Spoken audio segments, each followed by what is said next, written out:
जो एक पर्वतरोही, इन्होंने छोटी सी उम्र में बहुत सारी पहाड़ी की चोटियों पर फतेह प्राप्त किया है।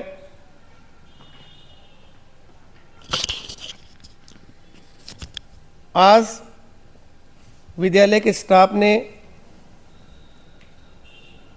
इनको विद्यालय में आमंत्रित किया है कि आप बच्चों से रूबरू इनकी बात हो, आप बच्चों को जीवन में आगे बढ़ने के लिए इनसे मार्गदर्शन मिले। मैं अपने स्टाफ का भी बहुत धन्यवादी हूँ। जब मैंने ये प्रस्ताव अपनी स्टाफ की काउंसिलिंग में रखा कि हम कुमारी रीना भट्टी जी को विद्यालय में बुलाना चाहते हैं और बच्चों से रूबरू करवाना चाहते हैं, ताकि बच्चे उनके जीवन की कामयाबी उनके मुख से सुन करके अपने भी जीवन को आगे बढ़ाएं, चुनौतियों से पार पाते हुए। रीना भट्टी जी का बहुत बहुत धन्यवाद है कि ये समय निकाल करके हमारे बीच में आए हैं, और बहुत बहुत बड़ा आभारी और धन्यवाद हमारे छोटे भाई श्री अनूप कुंडू जी का है, जो कई वर्षों से हमारे साथ जुड़े हुए हैं। पत्रकारिता के नाम में इनका जो नाम आता है, इस एरिया के पत्रकारों में इनका एक विशेष नाम है इनका अपना।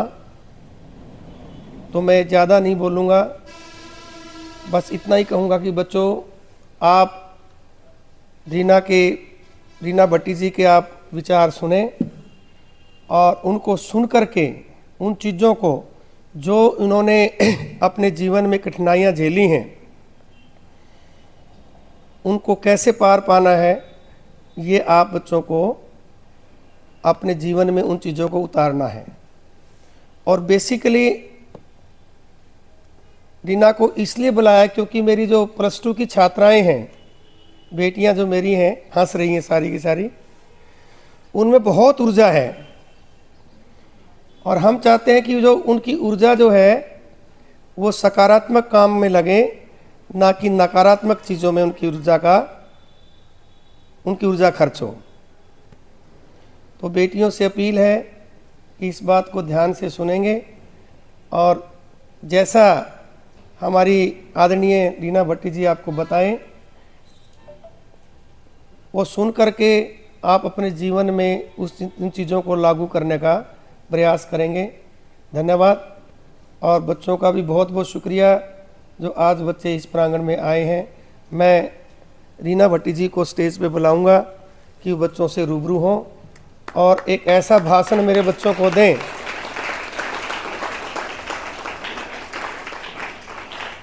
ऐसी छाप छोड़ के जाएं कि हमारे बच्चे, आने वाले छोटे बच्चे बार बार कहें कि जी एक बार और रीना भट्टी जी को हमारे बीच में बुला दो, हमें उनसे बात करनी है। आओ, धन्यवाद। सभी टीचर्स और Anoop sir, special Anoop sir का मैं थैंक यू करना चाहूँगी कि जब मेरी जर्नी स्टार्ट हुई थी तो शायद मैं हिसार में रहती थी और मुझे हिसार की बेटी के नाम से जाना जाता था, बट मेरा पैतृक गांव बालक है। तो मेरी जो नींव हुई वो मेरे जो जन्मभूमि है वो गांव से शुरुआत हुई और उन्होंने बहुत अच्छे से रूबरू करवाया और आपके सामने आज मैं मिलने आ रही हूँ, तो उनके लिए एक थैंक यू तो अनूप सर का बनता ही है। तो आज एक सर बोल रहे थे भाषण, तो मेरे को ऐसा लगता है कि अरे बहुत बड़ा वर्ड है ये भाषण वाला। तो ऐसा नहीं, मैं सिर्फ आपकी बड़ी बहन बन के आपको थोड़ा सा समझाने की कोशिश करूँगी। इतना कि अगर मेरी जर्नी से आप कुछ सीख पाए तो शायद मेरी जर्नी सफल हो जाएगी। आपकी तरह मैं भी एक गांव से बिलोंग करती हूँ।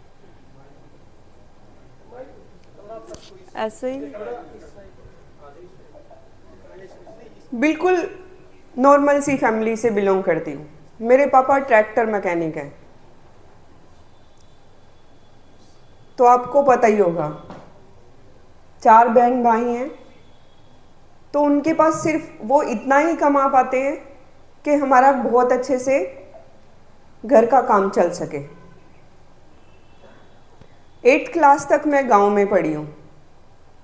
उसके बाद में पापा का काम हिसार में था, तो हम लोग हिसार शिफ्ट हुए। 8th क्लास तक मैं कबड्डी टीम की मेंबर रही हूँ। हमेशा कुछ न कुछ मैंने हर चीज़ में पार्टिसिपेट करने का वो रहता था कि कुछ तो मैं करूँ। और ऐसा नहीं है कि मैं स्टडी में अच्छी थी, एवरेज स्टूडेंट रही हूँ। मुझे कभी याद नहीं आता कि मैं कभी फ्रंट पे बैठी हूँ। हमेशा डरी हुई, सहमी सी। कभी टीचर से इतने सारे डाउट होते थे, कभी पूछती भी नहीं थी। फिर फ्रेंड से पूछती थी कि अरे ये मेरा डाउट क्लियर कर दे, तो मैं भी ऐसी थी। बट जब हिसार आना हुआ तो वही पढ़ाई और स्पोर्ट्स में थोड़ा जूझ रही थी कि क्या करना चाहिए, तो मैंने पढ़ाई चूज़ करी और +2 तक पढ़ाई कंप्लीट करी। उसके बाद में जब हम हिसार आए थे तो बोलना शुरू किया था मेरे रिश्तेदारों ने कि नहीं, लड़की सिर्फ लड़कियों के स्कूल में पढ़ेगी, कोएड में हम नहीं भेजेंगे। आज आपके पास वो अपॉर्चुनिटी है, माँ बाप भी इतने एजुकेट हो गए हैं और वो आपका साथ भी देते हैं। बट ये दायरा जो क्रिएट कर दिया है हमने, उस दायरे को हम, घर की वो नींव है, समाज की वो नींव है जो हम उसको हटा सकते हैं। उसी से शुरुआत हुई कि नहीं, चलो कोई नहीं, हो गया जो भी होना था। वो लड़कियों के स्कूल में मेरा एडमिशन हुआ। उसके बाद डिप्लोमा में भी सेम प्रॉब्लम आई। फिर मेरी मम्मी ने स्टेप लिया कि नहीं, अब ऐसा नहीं होगा, मुझे मेरी लड़की पे भरोसा है, तो वो कोएड में ही पढ़ेगी।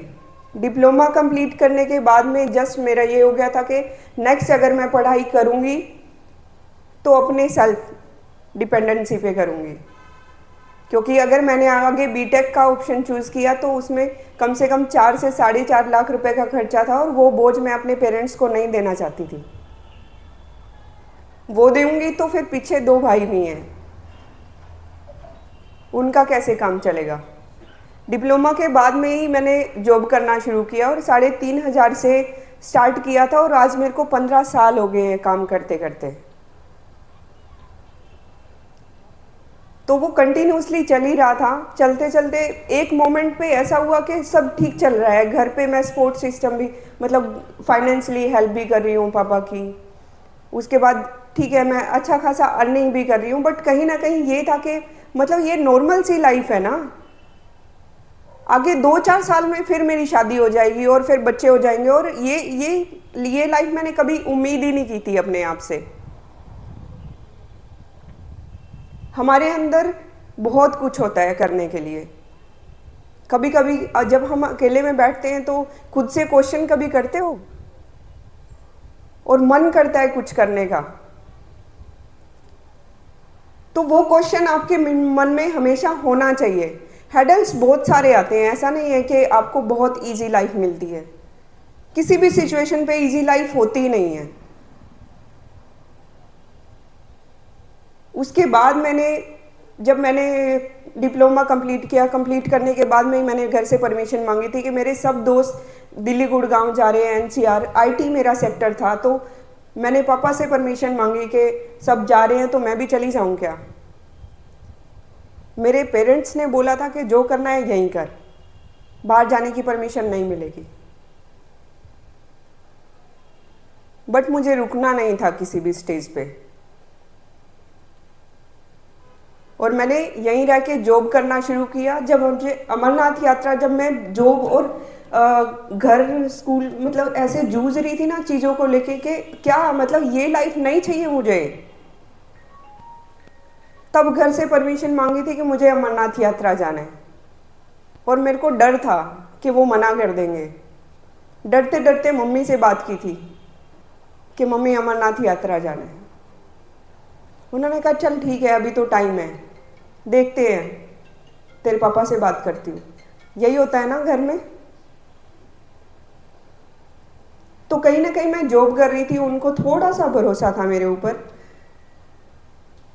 एक हफ्ता पहले मैंने बैग पैक किया और बैग पैक करने के बाद मैंने कहा मम्मी मैं जा रही हूँ। मम्मी ने परमिशन दे दी थी, बट उस टाइम पापा से परमिशन लेने का हिम्मत बिल्कुल भी नहीं था। बस मैं बैठने के बाद मैंने पापा को फ़ोन किया था कि पापा मैं जा रही हूँ, और उन्होंने बोला था ध्यान रखियो। वो ध्यान रखने का वर्ड हम लड़कियां बहुत अच्छे से समझ सकती हैं, क्योंकि हम एक जो इज्जत नाम का वर्ड है ना, हर रोज सुनते होगे आप अपने पेरेंट्स से, वो बहुत बहुत अच्छे तरीके से हमें संभाल के रखना है। हम देश की, हम समाज की, हम घर की वो नींव है जो उस पर टिकी है। आज आप स्कूल लाइफ में हो, कल आप कॉलेज लाइफ में जाओगे, कल आपकी शादी भी होंगी, बच्चे भी होंगे, लाइफ के बहुत सारे पड़ाव आपके चेंज हो जाएंगे। बट खुद को संजो के रखना बहुत ज़रूरी है। जब आप खुद को संजो के रखते हो तभी माँ बाप आपके ऊपर भरोसा करते हैं, और तभी हमें वो रीढ़ की हड्डी की तरह मजबूती मिलती है अपने पेरेंट्स से। आज बहुत सारा टाइम हम सोशल मीडिया में निकाल देते हैं। पहले तो +2 तक या ग्रेजुएशन तक फ़ोन भी नहीं होता था।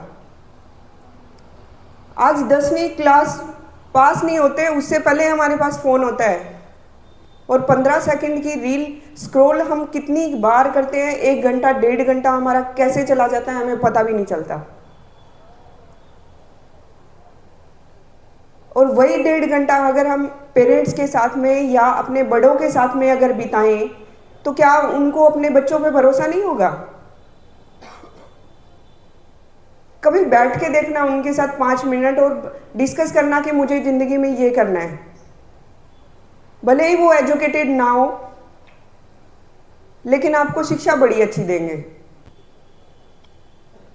लेकिन आप अपनी चीज़ें उनके सामने रख सकते हो कि मुझे ये करना है, चाहे उनके पास कुछ भी ना हो, लेकिन वो आपके लिए लड़ेंगे, आपको कभी मना नहीं करेंगे।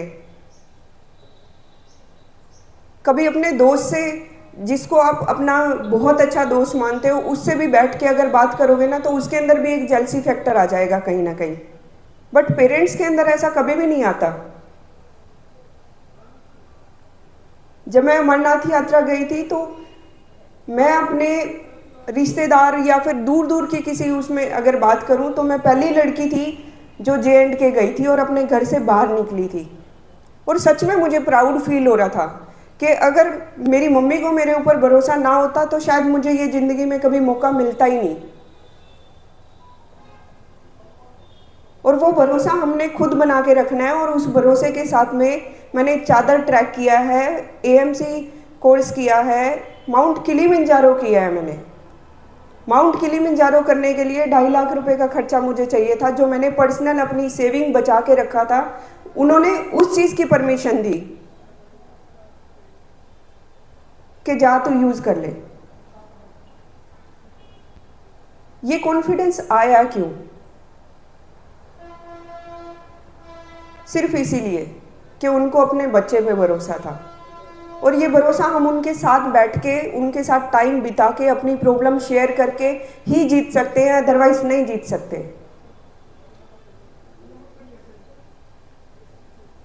खास करके हम लड़कियों को तो इतनी सारी प्रॉब्लम्स होती है, तो वो अपने जो दोस्त से हम शेयर कर सकते हैं, क्या वो हम अपने माँ बाप से शेयर नहीं कर सकते?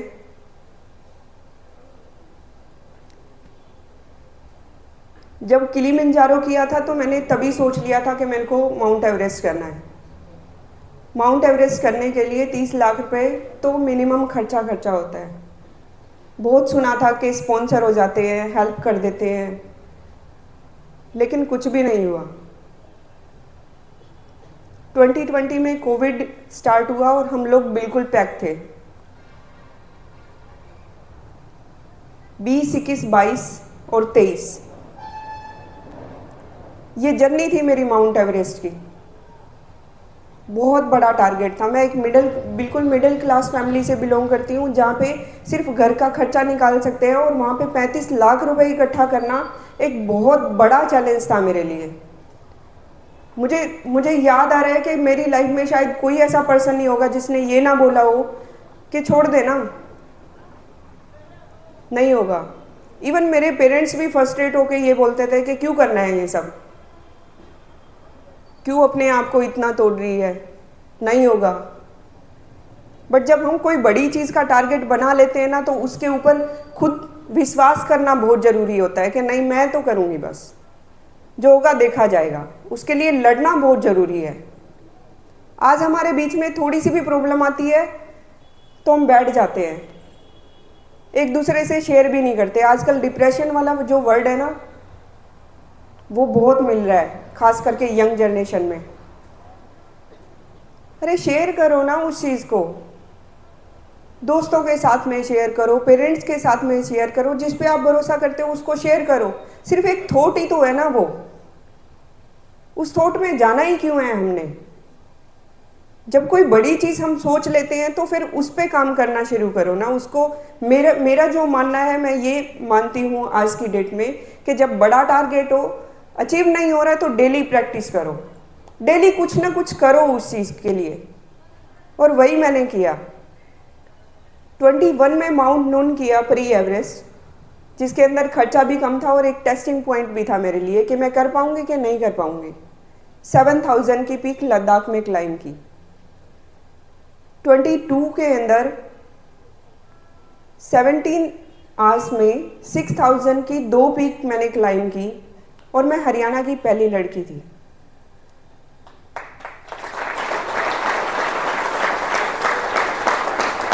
उसके जस्ट बाद ही एक कैंपेन चला था, हर घर तिरंगा। मेरे को लगा कि बीइंग ए माउंटेनियर कुछ करते हैं ना, और हम लोग Europe highest peak mount Elbrus climb करने गए थे 15 अगस्त को। वहाँ जाके पता चला कि दूसरी पीक भी है। एक और चैलेंज था कि दूसरी पीक का परमिट कैसे लेंगे हम लोग।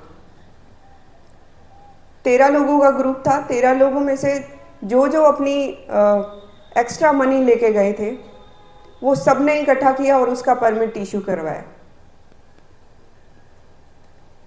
उसके बाद 15 अगस्त को हम लोग जब माउंट एल्ब्रस ईस्ट क्लाइम कर रहे थे, तब वेदर बहुत ख़राब था। यूजुअली जब भी हम क्लाइम करते हैं तो 15 to 20 किलोमीटर प्रति आवर की विंड होती है, लेकिन उस दिन वेदर भी ख़राब था, विंड भी बहुत ज़्यादा थी और विजिबिलिटी 0 थी। जहाँ से हमें दूसरी पीक के लिए क्लाइम करना था, वहीं से हम वापस आए। एक पीक हमारी क्लाइम हो चुकी थी। मैं टीम लीडर को बोली कि अभी क्या। उन्हें बोला कि नहीं जाएंगे तो पूरा टीम रिस्क में आ जाएगा, तो नहीं जाएंगे, देखते हैं अभी क्या होता है। एक पीक हमारी क्लाइम हो चुकी है। फिर 6 घंटे का गैप लिया और दूसरी पीक क्लाइम करके आए हम लोग। दूसरी पीक क्लाइम करने में 4 हम लड़कियां थी इंडिया से। मुझ में और दूसरी लड़की में 9 मिनट का गैप था, और 15 अगस्त को with in 24 hours mount Elbrus east और वेस्ट क्लाइम करने वाली मैं भारत की पहली महिला थी।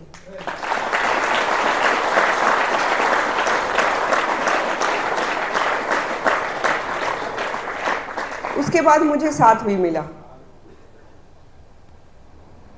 मेरे गांव से मुझे बहुत अच्छा सपोर्ट मिला। मेरी फैमिली ने बहुत अच्छा सपोर्ट करना शुरू किया। उनको भरोसा हो गया था कि हाँ, अब ये लड़की कुछ कर सकती है। मुझे फैमिली से परमिशन लेने के लिए सिर्फ बोलना पड़ता था कि मैं ये करने जा रही हूँ, तो मेरी फैमिली नहीं रोकती थी। समाज से मुझे बहुत अच्छा सपोर्ट मिला और मेरे 30 लाख रुपए भी इकट्ठे हुए। अप्रैल 23 में मैं माउंट एवरेस्ट करने गई थी और वहाँ से सिर्फ 50 मीटर से वापस आई। 4 साल की जर्नी 50 मीटर के अंदर सिमट के रह गई। सिर्फ 50 मीटर के से वापस आई। जब मेरे शेरपा ने डिसीजन लिया कि यहाँ से वापस जाना है, मुझे बहुत अच्छे से याद है वो 50 मीटर कुछ भी नहीं होता। मैंने कहा दाई चलते हैं। बोले नहीं नहीं, इससे आगे नहीं जाएंगे। ऐसे कि दाई क्यों नहीं जाएंगे इससे आगे? बोला ना मैंने, नहीं जाएंगे इससे आगे। ऐसे दाई कि चलो यार 50 मीटर है, मैं बहुत कुछ अपना दाव पे लगा के आई हूँ, मैं ऐसे वापस नहीं जा सकती यहाँ से। बोला नहीं जाएंगे। और मैं जहाँ पे खड़ी थी मैं वहीं पे बैठ गई। दाई ने बोला उठ। ऐसे कि दाई मैं कोशिश कर रही हूँ बट उठा नहीं जा रहा। कहता है फिर से ट्राई कर। नहीं उठा गया। दाई ने हाथ पकड़ के उठाया मुझे। मेरे पैरों के नीचे उस दिन मुझे महसूस हुआ था कि सच में ज़मीन नहीं है। कभी कभी हम बोलते थे हमारे पैरों के नीचे ज़मीन नहीं, वो उस दिन मैंने महसूस किया था कि उस दिन नहीं था, कुछ भी नहीं था उस दिन। और मैं पूरा रास्ता, जहाँ पे मुझे 4 घंटे वापस आने में लगते, वहाँ मुझे 10.5 घंटे वापस आने में लगे। और मैं पूरा रास्ता सोचती आई कि मैं इस चीज़ के लिए तो वापस नहीं आई थी ना, मैं ये करने तो नहीं आई थी। कितना बचा है? सिर्फ 50 मीटर तो बचा है, फिर क्यों मैं वापस आई? लेकिन मैं वापस आई, घर पहुंची। घर पहुंचने के बाद 2.5 महीने लग गए मेरे को सिर्फ अपने आप से ये क्वेश्चन करने में कि क्यों आई मैं वापस।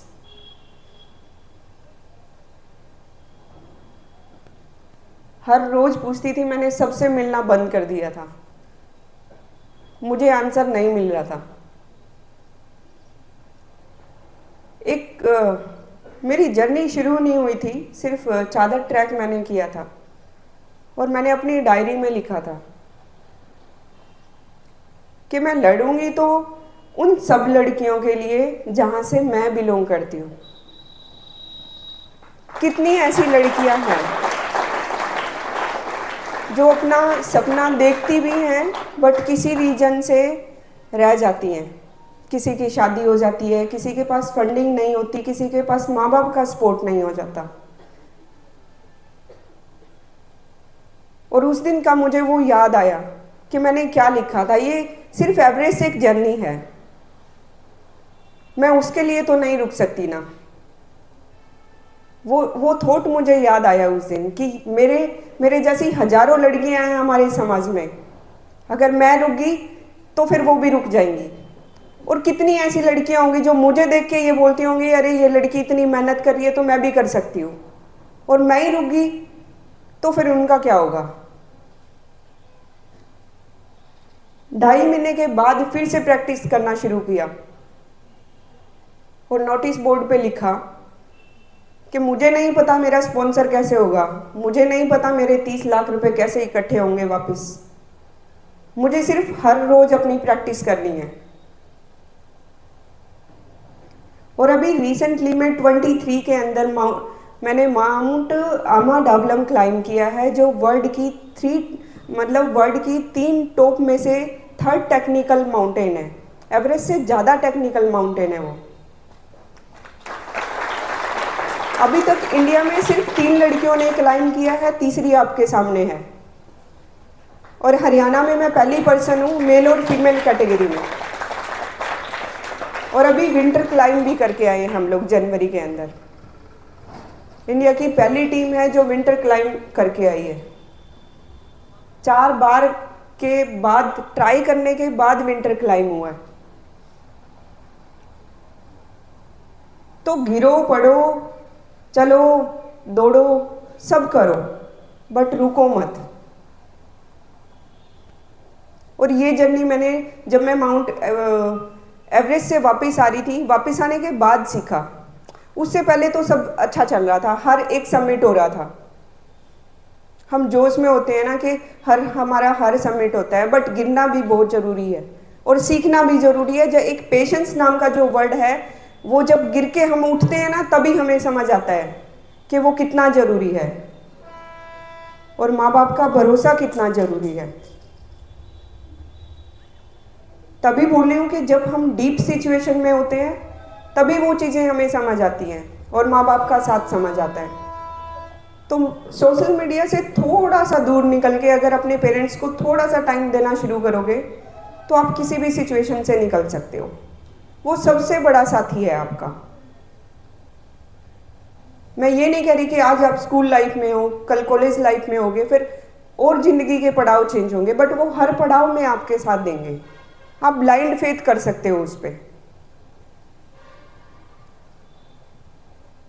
आज की जनरेशन की अगर मैं बात भी करूं तो ये जो गैप क्रिएट हो रहा है ना हमारे पेरेंट्स के बीच में और हमारे बीच में, इस गैप में एक सोशल मीडिया या रील्स या फिर ये फ्रेंड सर्कल जोन जो आ गया है ना, उसको थोड़ा सा हमने निगलेक्ट करना है।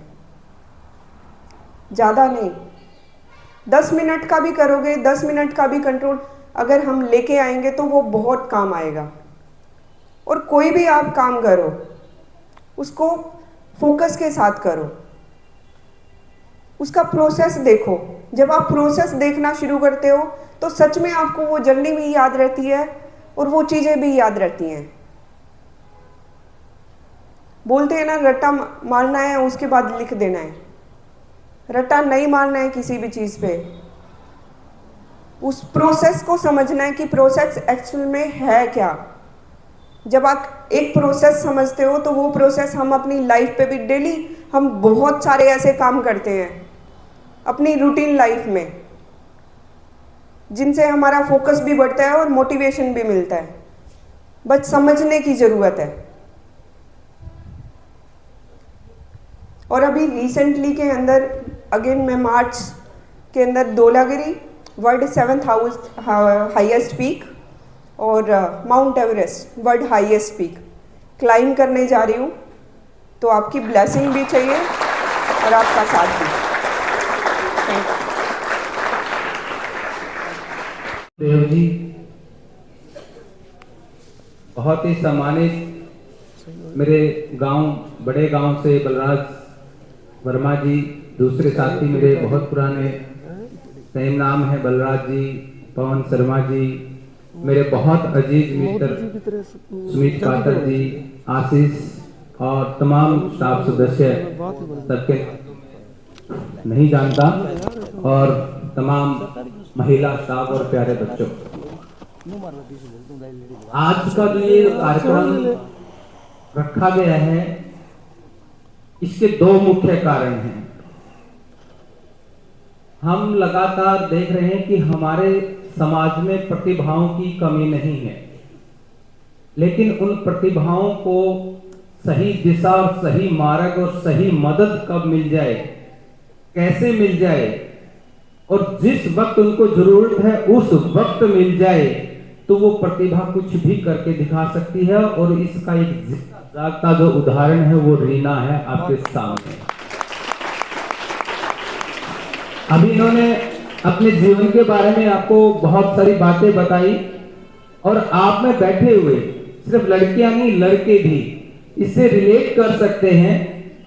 इन्होंने जो जो बताया अगर वो आपके साथ घटित हो रहा है तो आप भी रीना भट्टी बन सकते हैं, आप भी पर्वतारोही बन सकते हैं, आप भी कामयाब बन सकते हैं और आप भी ऐसा कर सकते हैं कि भारत के पहले विद्यार्थी, पहली महिला, पहली लड़की या पहला लड़का हो सकता है।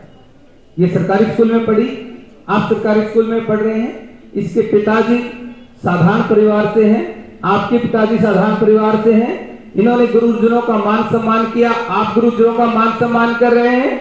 इन्होंने माता पिता का कहना माना, आप माता पिता का कहना मान रहे हैं। कदम दर कदम अगर आप इनको फॉलो कर रहे हैं और इनके आपके जीवन की बहुत सारी घटनाएं मिल रही हैं तो आप भी इसी तरह कामयाब हो सकते हैं, इसमें कोई दो राय नहीं। और मैं तमाम स्टाफ सदस्यों का, प्रिंसिपल साहब का आभार व्यक्त करना चाहता हूं कि यहाँ आकर के मैंने प्रस्ताव रखा कि सर इस तरह हमारे नजदीकी गांव बालक की बेटी है, वो अप्रैल में माउंट एवरेस्ट और धौलागिरी फतेह करना चाहती है। उनका मिशन है 2024 और उसमें आर्थिक सहयोग की आवश्यकता है। तो 1 मिनट का विलंब किए बगैर इस स्कूल के तमाम अध्यापकों ने ये कहा कि आप बताएं किस दिन उनका प्रोग्राम रखना है।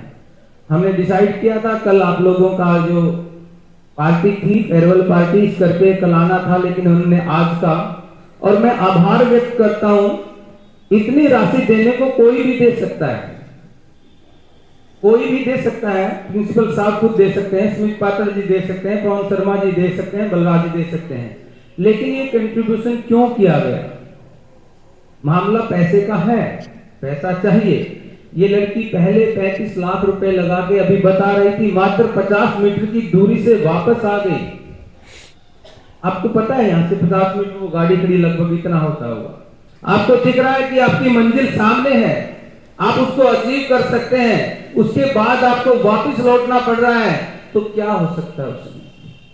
और उसके वापस आने के बाद अगर आपको दोबारा से उसी चीज के लिए जाना पड़े, उसी पैसे को इकट्ठा करना पड़े, फिर लोगों से मदद लेनी पड़े, तो कितना बड़ा काम हो जाए।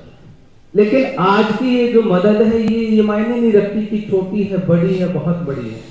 ये मायने ये रखती है कि इसमें आप लोगों का कंट्रीब्यूशन है, आप लोगों का सहयोग है, आप लोगों की दुआएं हैं। क्योंकि जब ये पहाड़ पर चढ़ रही होगी, वहां पर ऑक्सीजन नहीं होगी, माइनस में टेम्परेचर होगा, तब आपकी दुआएं काम आएंगी। ये धनराशि तो वहां तक जाने के लिए है, परमिट लेने के लिए है, लेकिन जब ये एवरेस्ट फतेह करेगी उसके लिए ये आपकी दुआएं हैं, इसलिए आपके स्कूल और कॉलेज में आते हैं। मैंने देखा अभी सर बात कर रहे थे कि वो हमारे कमला जी नाम, कमला जी नाम, कमला बहन जी, माता जी जो भी हैं, उन्होंने भी अपनी तरफ से 1 रुपया, 100 रुपया, 1000 रुपया, किसी ने कितना भी दिया। मायने ये नहीं रखता कि आपने 1 रुपया सहायता की है, मायने ये रखता है कि जो 1 रुपये की सहायता आपने की है उसके पीछे जो आपका सहायता करने का उद्देश्य है वो कितना बड़ा है।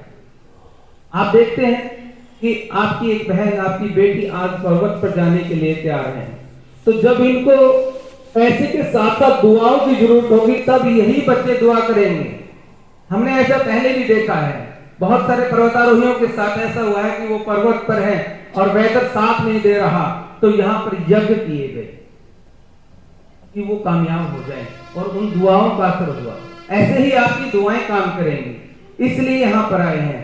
और यहां पर जितने लोगों ने भी कंट्रीब्यूशन किया है वो आज ये देखेगा कि आज इस बेटी के कदम बढ़ने में वो जो सहयोग कर रहे हैं, ठीक उसी प्रकार ये जैसे हम यज्ञ करते हैं और यज्ञ के अंदर घी की आहुति डालते हैं, वो दिखाई नहीं देती आपको, लेकिन उसका एक एक क्षण पूरे ब्रह्मांड में, पूरे जब तक ये ब्रह्मांड रहेगा तब तक वो रहता है।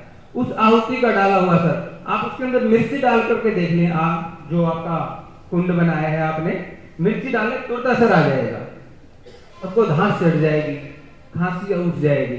उसमें घी डालते हैं तो उसका पता नहीं चलता, ये अच्छाई की बात है। आप कुछ बुरा करके देखिए तो वो बुराई तुरंत पता चल जाएगी, लेकिन जो आपने ये अच्छाई की है, आज आप लोगों ने जो सहयोग किया है, आप लोगों ने जो दुआएं दी है, ये उस दिन पता चलेगी जब रीजना भट्टी एवरेस्ट फतेह कर लेगी, धौलागिरी एवरेस्ट फतेह कर लेगी। अभी सुमित जी कह रहे थे कि मैंने बच्चों से, साथियों से बात की है कि आप लेक्चर दे करके जाना। सर मैं तो आप लोगों से वैसे ही सीख रहा हूं, मैं क्या लेक्चर दूंगा, लेकिन मैं सिर्फ इतना कहना चाहता हूं बच्चों कि अगर आपने कामयाब होना है तो एक बार जिस प्रकार से आज रीना ने आपको बताया, इस तरह से आपके आसपास बहुत सारी रीना है, आपके आसपास सिखाने वाले आपके जितने अच्छे टीचर हैं। मैं तो कहता हूं कि इस स्कूल का सौभाग्य है, आप बच्चों का सौभाग्य है कि आपको ऐसे प्रिंसिपल और ऐसे स्टाफ मिला है। नहीं तो इसी उकलाना क्षेत्र के अंदर हम ऐसे ऐसे स्टाफ को भी देखते हैं जो दारू पीकर गलियों में घूमते रहते हैं। आपकी अच्छी किस्मत है कि वो नहीं, आप लोगों ने कुछ अच्छे कर्म किए हैं कि आपको सुमित जी जैसे, पवन सर, बलराज जी, तमाम आशीष जैसे लोग आपको यहाँ मिले हैं जो आपका मार्गदर्शन कर रहे हैं। इतनी अच्छी मैडमें आपको मिली है जो आपको बता रही हैं। अच्छाई और बुराई यहीं पर है, यहीं से चलेगी। और रीना, मैं तो यही कहता हूं कि आज आप यहाँ इस उद्देश्य से आए हैं कि लोगों से इंटरेक्ट हो सके, आपका सहयोग हो सके, लेकिन उस दिन के लिए मैं दोबारा आपको आमंत्रित करता हूं जब आप फतेह करके अपना मिशन पूरा करके आए और इन बच्चों को कहें कि इस तरह से आप लोगों ने जब मेरा सहयोग किया था तो आज मैं एवरेस्ट फतेह करके आई हूँ, उस दिन के लिए दोबारा आज आपको आमंत्रित करते हैं बच्चों के बीच में आकर के आप उनका सहयोग आशीर्वाद दें। मैं एक बार फिर आप लोगों का आभार व्यक्त करता हूँ, समस्त स्टाफ का आभार व्यक्त करता हूँ कि आपने आज जो ये सहयोग दिया है, ये सदैव एक सुनहरे अक्षरों का जो इतिहास रचा जाएगा इस लड़की का, उसमें दर्ज होगा। और बच्चों से मैं दुआएं करता हूं कि अप्रैल में रीना अपनी चढ़ाई शुरू करेगी और मार्च में 10-11 मार्च के आसपास ये यहाँ से अपने मिशन के लिए चलेगी।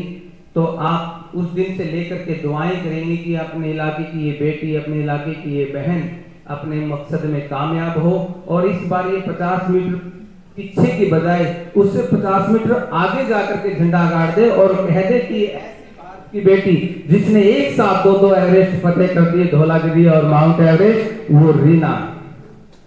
ये तमाम दुआएं आप लोग करेंगे। बहुत बहुत धन्यवाद प्रिंसिपल साहब और तमाम स्टाफ सदस्यों का, प्यारे बच्चों का। आप लोगों ने इतना मान सम्मान और प्यार स्नेह दिया, दुआएं दी, आपका बहुत बहुत धन्यवाद। जय हिंद, जय भारत।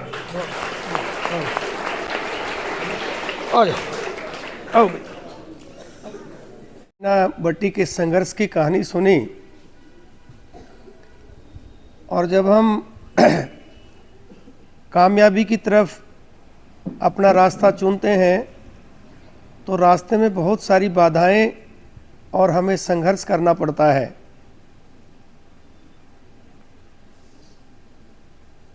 निसंदेह वो व्यक्ति हमेशा समाज में एक दिन सर्वोच्च होता है जो संघर्षों का समाधान निकालता है।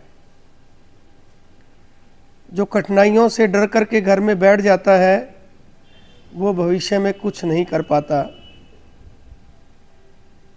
इतिहास वही लोग लिखते हैं जो संघर्ष करते हैं और जितनी जीवन में कठिनाइयाँ आती हैं उनसे जूझ करके आगे बढ़ते हैं। इस भारतवर्ष में जितने भी महान व्यक्तित्व हुए हैं, ग्रेट पर्सनैलिटीज़ हुई हैं, उन सब ने अपने जीवन में बहुत संघर्ष किया है। ऐसा कोई व्यक्तित्व नहीं है जिन्होंने केवल आसानी से सब कुछ पा लिया हो। इसलिए अगर कुछ पाने की चाह रखते हो तो संघर्ष का रास्ता आप लोगों को चुनना पड़ेगा। बिना संघर्ष के कोई कामयाबी नहीं मिलती। हमेशा संघर्ष ही कामयाबी की इबारत लिखता है। जैसा कि आपके बीच में रीना ने बताया ही आपके संघर्ष की कहानी। और जो लोग बड़े उच्च मानक स्थापित करते हैं वो एक ऐसे परिवार से आते हैं जिनका केवल रोजी रोटी का गुजारा ही चलता है।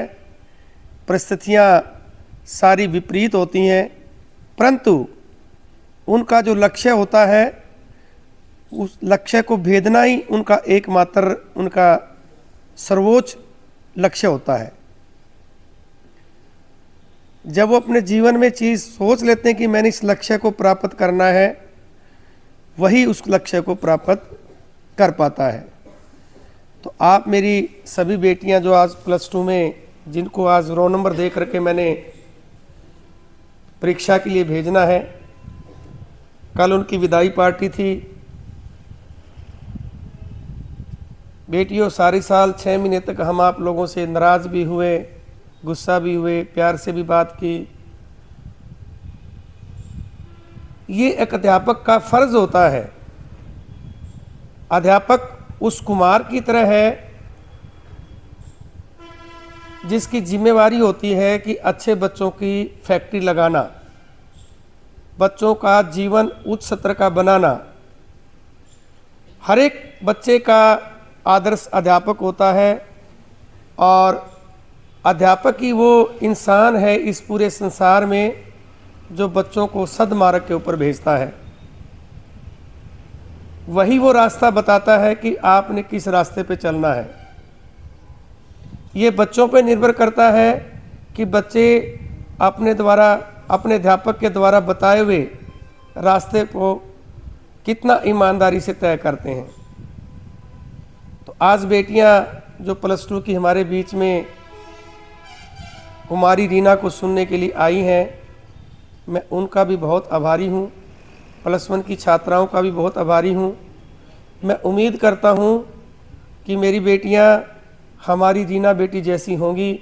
निश्चित रूप से मेरी ऐसी दिली इच्छा भी है, उम्मीद भी है, कामना भी करता हूँ, क्योंकि जो इंसान आशावादी होता है उसके नज़दीक निराशा शब्द नहीं होता है। आप सभी बच्चियों का बहुत बहुत धन्यवाद, मेरे स्टाफ का। बेसिकली मैं बड़ी बड़ी बातें मंच पे जब करता हूँ क्योंकि मेरे स्टाफ का मुझे बहुत ही सपोर्ट होता है, फीमेल स्टाफ का भी, मेल स्टाफ का भी, हमारे जो ग्रुप डी का स्टाफ है उसका भी। जिसकी जहाँ ड्यूटी है, इस विद्यालय का अनूप जी प्रत्येक कर्मचारी अपनी ड्यूटी को ईमानदारी से निभाता है। आप एक पत्रकार हैं, बतौर पत्रकार मैं आपसे इतनी उम्मीद रखता हूं कि ये ब्लॉक का सबसे बड़ा विद्यालय है, ये CBSE से एफिलेटेड है। इस विद्यालय में 1,80,000 जिस परिवार की आय है उसकी नाममात्र फीस लगती है, और जिस परिवार की आय 1,80,000 से ऊपर है उसका एक बार 1,000 रुपये दाखला, 6ठी 7वीं 8वीं के लिए 300 रुपये, 9वीं 10वीं के लिए 400 रुपये, 11वीं 12वीं के लिए 500 रुपये फीस लगती है, जो बिल्कुल नाम मात्र फीस है। और इस विद्यालय में सारे के सारे जो अध्यापक हैं वो सेंटा पास करके, इंटरव्यू दे करके यहाँ चयनित हुए हैं, इसलिए उनका जो पढ़ाने का जो तरीका है वो उच्च कोटि का है, और उच्च कोटि के मानक भी ये लोग स्थापित करते हैं। आप पत्रकार हैं, आप समाज में जहाँ भी बैठते हैं, हम आपसे यही उम्मीद करते हैं कि हमारे विद्यालय को भी आप समाज के अंदर लेकर के जाएं। ये इस एरिया का सबसे बड़ा विद्यालय है, हज़ारों लाखों बच्चे यहाँ से नौकरियों पे गए हैं। ये ऐसी मिट्टी है, इस मिट्टी में कामयाबी की हमेशा एक विशेष प्रकार की सुगंध आती है। इसलिए मैं आपसे प्रार्थना भी करता हूँ, और थोड़ा सा विद्यालय हित में सोच करके स्वार्थी भी हूँ, ताकि हमारे विद्यालय में बच्चे आएँ, बच्चों को अच्छी शिक्षा मिले। जो भी बच्चा यहाँ आएगा, दाखला लेगा, हम उसकी उम्मीदों पर प्राइवेट स्कूलों से ज़्यादा खरे उतरेंगे। आज इस प्रोग्राम के लिए सभी का बहुत बहुत धन्यवाद, हमारी महिला स्टाफ का बहुत बहुत धन्यवाद। और आप मेरे से कोई प्रश्न पूछेंगे, आज सारा स्टाफ, बच्चियां, मेरी बेटियां प्रश्न पूछेंगी कि आज प्रिंसिपल सर ने सारी फीमेल्स को ऊपर बिठाया हुआ है, सबके दिमाग में प्रश्न होगा, और मेरे साथियों के में भी होगा कि हम ऊपर नहीं बिठाए, साहब ने आज ऊपर बिठा लिए सारे के सारे। तो मैं क्लियर कर देना चाहता हूँ, मैं बिल्कुल साफ, क्योंकि मैं अपनी बेटियों से ये चाहता हूँ, जिस तरीके से ये इनके चेहरे, चमकते हुए चेहरे स्टेज पे हैं, आप में से ऐसे ही चमकते हुए चेहरे समाज के अंदर आए, समाज की उन्नति में आप बेटियों अपना योगदान दो। इसलिए इनको मानक बनाया कि आप सोच सकें कामयाबी का। आप भी भविष्य में +2 करने के बाद, BA करने के बाद, MA करने के बाद आप इसी तरह के उच्च पदों पे आप काबिज हों। इसलिए एक मानक आपके दिमाग में सेट हो जाए कि जैसे ये बैठे हैं वैसे भी हमने भी जीवन में आगे जा कर के बैठना है और कामयाब होना। ये बेटियों के लिए स्पेशल है मेरा आज। मैं बेटियों से उम्मीद करूँगा, मैं अपनी बेटियों से उम्मीद करूँगा कि भी सभी अपनी जो फीमेल स्टाफ है और हमारी छोटी बहन जो रीना यहाँ आई है, उनसे एक पॉजिटिव मैसेज लेकर के जाएं। और इसी आशा के साथ आप सभी का बहुत बहुत धन्यवाद। मैं अनूप जी कुछ बोलना चाहते हैं, उनको मंच पे आमंत्रित करता हूं। उसके बाद ये फंक्शन जो है विधिवत रूप से समाप्त हो जाएगा। आप सभी का बहुत बहुत धन्यवाद। रीना का धन्यवाद, अनूप कुंडू जी का धन्यवाद, और जिन्होंने व्यवस्था की सबका धन्यवाद। और पूरे स्टाफ को कल के कामयाब फंक्शन के लिए बहुत बहुत बधाई, और आज के इस कामयाब फंक्शन के लिए बहुत बहुत बधाई। एक और छोटी सी चीज़ मैं जो आपके बीच में अनाउंस करने जा रहा हूँ, हमारी बहन को हम जितना पॉसिबल सपोर्ट कर सकते हैं, ये विद्यालय स्टाफ अपनी तरफ से 21,000 रुपये की राशि हमारी बेटी रीना को सपोर्ट कर रहा है। हम उस परम पिता परमात्मा से प्रार्थना करते हैं कि हमारी बहन, हमारी बेटी, इस एरिया की बेटी, पूरे हरियाणा की बेटी, भारत की बेटी, विश्व की बेटी बने, ऐसी हमारी कामना है। हम 21,000 रुपये जो है आप फीमेल स्टाफ के हाथों से रीना को दिलाना चाहते हैं, और स्टाफ का बहुत बहुत धन्यवाद।